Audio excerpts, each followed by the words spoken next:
Before we start the video here, you guys, I would like to give a big shout out to Romeo Daz and his corporation, the White Aces, for he was the one that built the ships and produced the ammunition and was kind enough to move the vessels down to this area so that we could film this for you guys. So a big shout out to him. That said, here we go.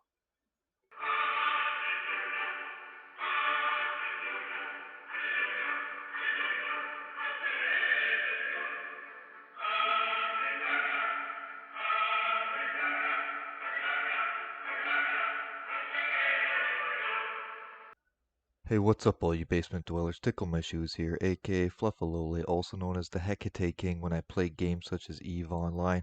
Today in our little DED adventure series here, we're going over what I believe to be one of the most powerful ships that CCP has ever introduced into the game in its existence as a fleet support vessel when it comes to solo and small gang.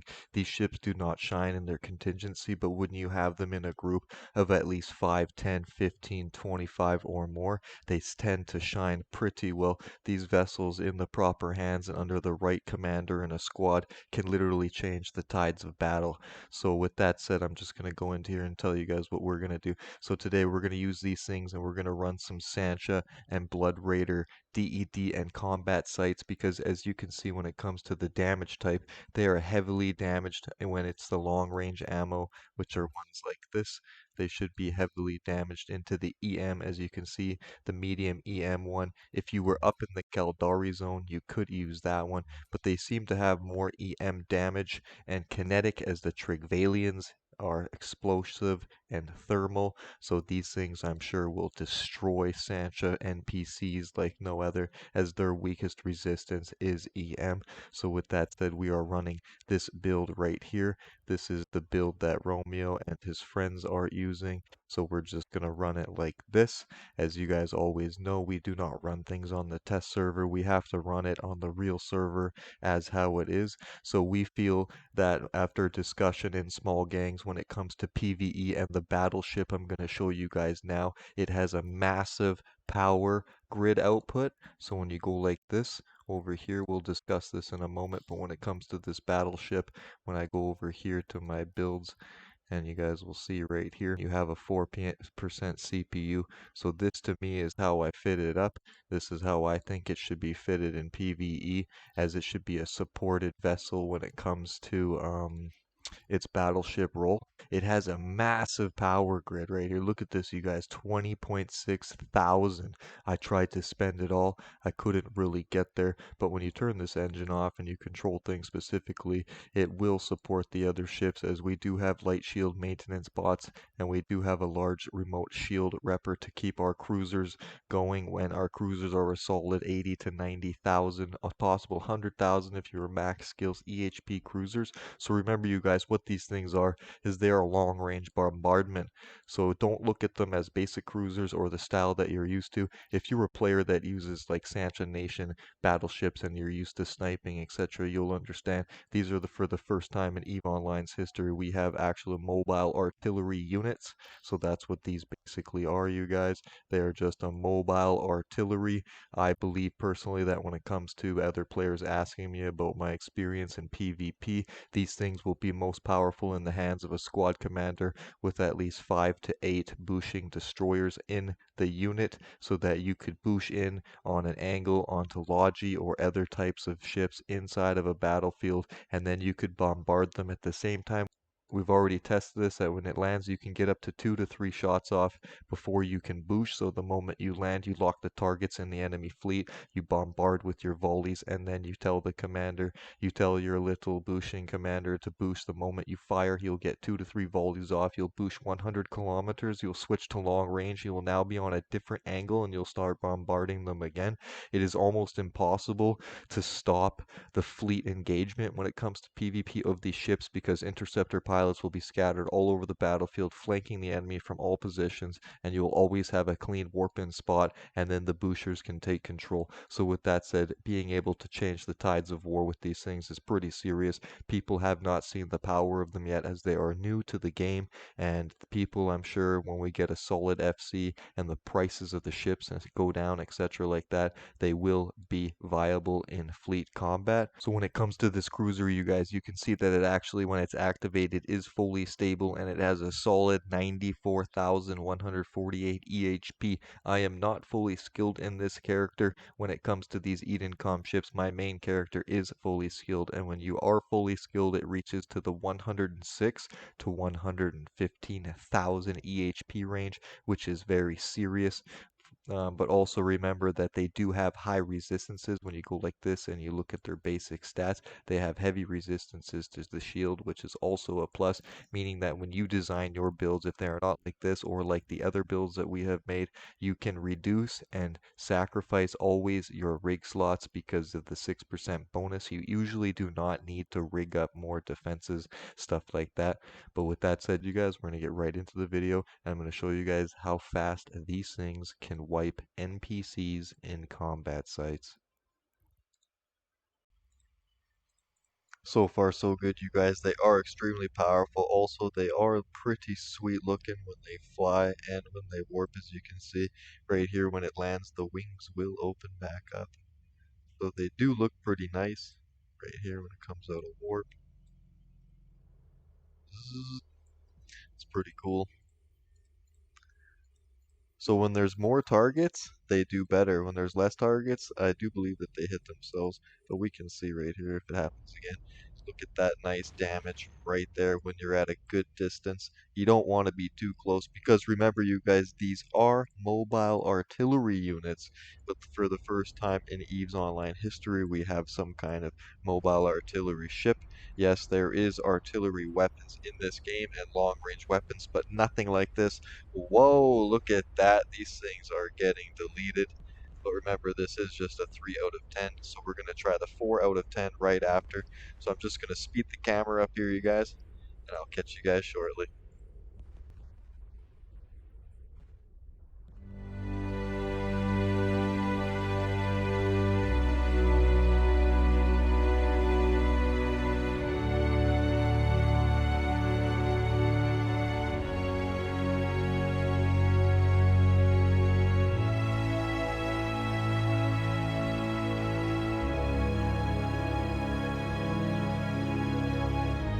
A few moments later.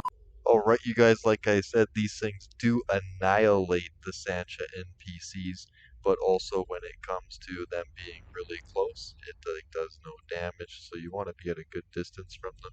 You never want to be too close. As you see, it takes a little while to get him. Alright, you guys, you've seen how we pretty much just annihilated that 3 out of 10 as a set of 3 cruisers. Remember that these things are not made for solo PvP or solo NP or solo PvE. These things are made to be in a little group of friends or multi-boxing. 3 seems to be the minimum. 5 is super powerful. When you reach the moment of 10, they start exceeding your disbelief at what they can actually accomplish, and you just look in awe as they just start shattering the battlefield. So let's go ahead and pop in the gate now. So this is the 4 out of 10 DED site from the Sancha Nation. This one right here is the occupied mining facility. So there is more targets so we can see what we can mess with even more.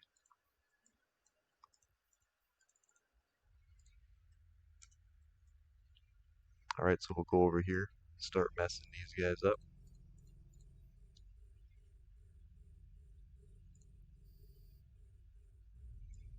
Ooh, they are applying so well to the bigger vessels. So this is also a pretty good plus. Let's give ourselves that little overheated moment here. Let's go over here and see what is happening to these guys when they get hit. Ooh, it's pretty cool looking, pretty amazing.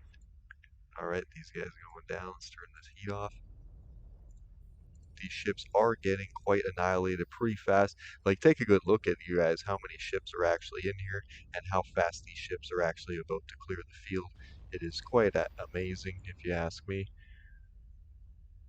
It is pretty cool that CCP is actually taking the time with other companies, as we can tell that this has some kind of Asian influence to these ships, in my personal opinion.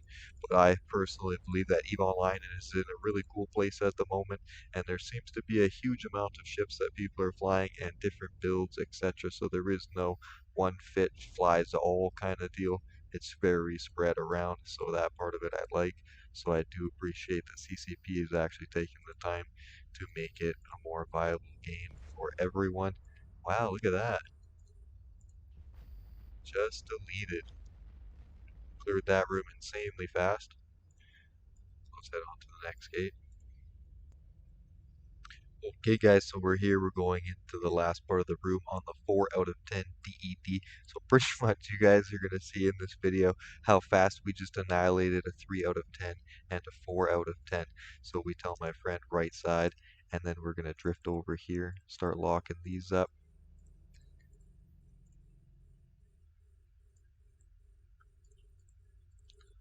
Let's get our ABs on. Let's unlock this, lock up a few more. They pretty much can't hurt us. Our resistances are just pretty high when it comes to these guys right here. So I'm going to move in a little closer so I can start bombarding. Oh, crap, look at that. Zoom in over here so you guys can see a good bombardment. It looks really cool when this is happening. Like, really cool. Look at that. We're just pretty much free firing on them.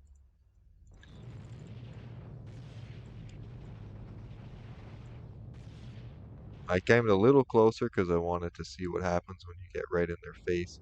It still seems to be spreading the damage pretty good, so that's always a plus.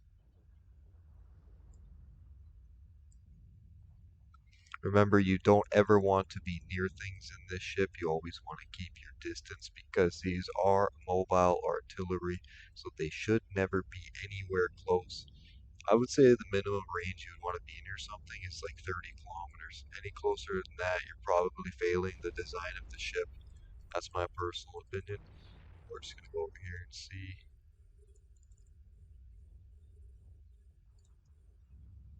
Alright, let's lock up these guys. So far, so good. These things are going down like crazy.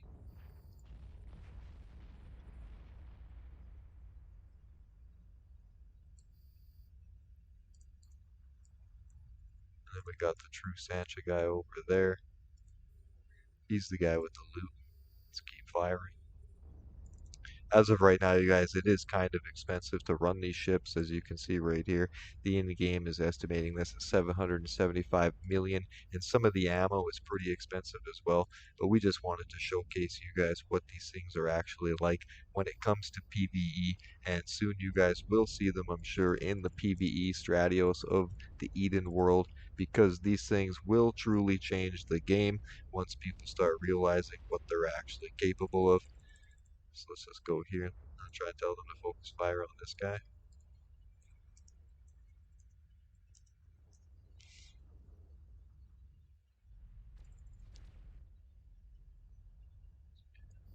I was telling them to come closer so we can see our DPS.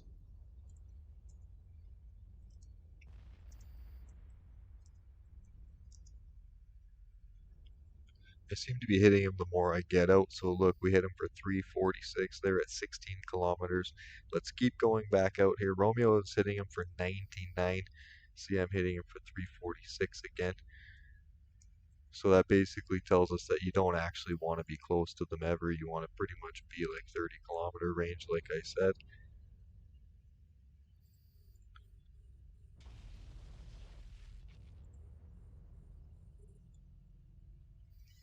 So right now we're just using the cruisers, but remember we do have that support battleship, so we will show you guys that next.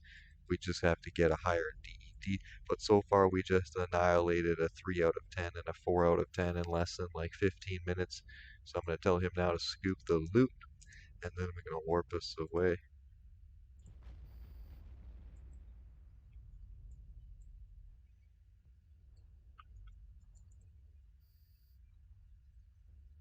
Make sure he got it. It's in the true sansha guy.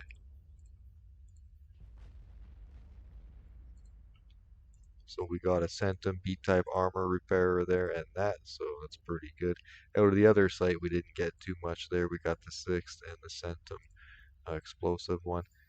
So there you guys go. You can see how fast the cruisers can annihilate the DEDs. Now we're going to take you guys into a higher DED level. So I'll be right back. A few moments later.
A few moments later. Alright, you guys, so as it's finishing up the first room here, we're just showing you guys how powerful they can be like that. So right here, our main battleship was taking some heavy flak, but as we should have had another battleship to support it in our contingency of 5, we did not have that other player, so we just went for it. Other than that, they are still pretty strong. Remember that his heavy shield, and then it looks like he's breaking, but he actually has heavy tank. Well, I just wanted you guys to see right there what it is like and see how you guys too can annihilate these DED and combat sites when it comes to pretty much any of the factions. But you get the most damage when it comes to the Sancha and the Blood Raider ones. So I hope you guys did enjoy the video and found it informational to you. Please do like and subscribe, and I'll catch you guys in the next one. Peace. Also, you guys, when it comes to my personal opinion and view on these new ships, the Trigvalian Collective and the Edencom ships, I am a longtime player of EVE Online, and I do believe that these ships are South Korean influenced, and the moment we had the Trigvalian ships, I personally believe that Edencom ships were already there. So when I'm talking about that, for you guys to understand what I mean, is if I pull up these ship fittings right here, so if I pull up that cruiser and that cruiser, you guys can see what I'm going to explain to you right here. So when you look at these ships right here, the Vedmak and the Trigvalian ships, they focus mainly on explosive and thermal damage, which is mainly a heavy damage type that you would want to apply is if you were a solo PvPer or a small gang PvPer. Now when you look at this ship applies kinetic and EM damage, which is the opposite of this ship, and this ship is heavily armored. And then the Stormbringer, which is the Edencom ships, they are heavily shielded ships. So when you look at them, this ship right here is a small gang and fleet set ship, not for solo or small gang numbers. This should be medium small gang numbers of about 5, 3 at the minimum, and then fleet support, where the Trigvalians are for solo and small gang, where these things you can rig to do some solo PvP. These things will never be viable. So that is the difference between them. I believe that when they had these ships ready, they also had these ships ready. So if you guys were ever wondering, the Trigvalian ships are EM explosive damage and they ramp, and they are dedicated to solo and small gang PvP, also fleet. When it comes to the Edencon ships, they are mainly EM and kinetic damage, and they are heavily shielded ships, and they focus on mainly small gang to heavy fleet combat. Well, that was my final thoughts, you guys, on those two new ship classes that were brought to EVE Online. I hope you guys did find this video informational to you, and I will see you guys on the next one. Peace.